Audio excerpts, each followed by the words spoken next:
আসসালামু আলাইকুম ওয়া রাহমাতুল্লাহ। সম্মানিত দর্শক মণ্ডলী, এবারে আপনাদেরকে বলতে চাই নেশাদার দ্রব্য সম্পর্কে একটি ইবনে মাজাহ থেকে লম্বা হাদিস আমি সংক্ষেপ করে বলছি। রাসূল সাল্লাল্লাহু আলাইহি সাল্লাম বলেছেন, যে ব্যক্তি নেশাদার দ্রব্য পান করলো ওই ব্যক্তি 40 দিনকার সালাত কবুল করা হবে না। এখানে কথা হচ্ছে সালাতের কথা কেন বলা হলো? পৃথিবীতে যত ইবাদত বন্দেগী রয়েছে সবচাইতে গুরুত্বপূর্ণ ইবাদত সেটা হলো সালাত। এই সালাত কবুল করা হবে না, কারণ সালাত যদি মানুষের না থাকে পৃথিবীতে আর অন্য কোনো ইবাদত টিকতে পারে না। এই জন্য এখানে রাসূল সাল্লাল্লাহু আলাইহি ওয়াসাল্লাম বলেছেন 40 দিনকার সালাত কবুল করা হবে না।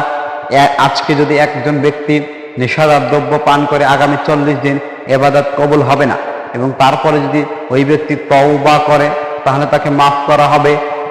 এইভাবে এই কথাগুলো তিনবার বলেছেন। অবশেষে বলেছেন সে ব্যক্তি তওবা না করে সেই কাজের দিকে ধাপিত হয়, তাহলে সেই ব্যক্তি জাহান্নামে চলে যাবে এবং তাকে রাজাকাতুল খাবাল এই খাদ্যটা খাওয়ানো হবে। সাহাবীরা জিজ্ঞাসা করছেন রাজাকাতুল খাবাল কি? আল্লাহর নবী উত্তর দিচ্ছেন, রাজাকাতুল খাবার অর্থ জাহান্নামীদের শরীর থেকে যে পুঁজ বের হয় এইটার কথা বলা হচ্ছে।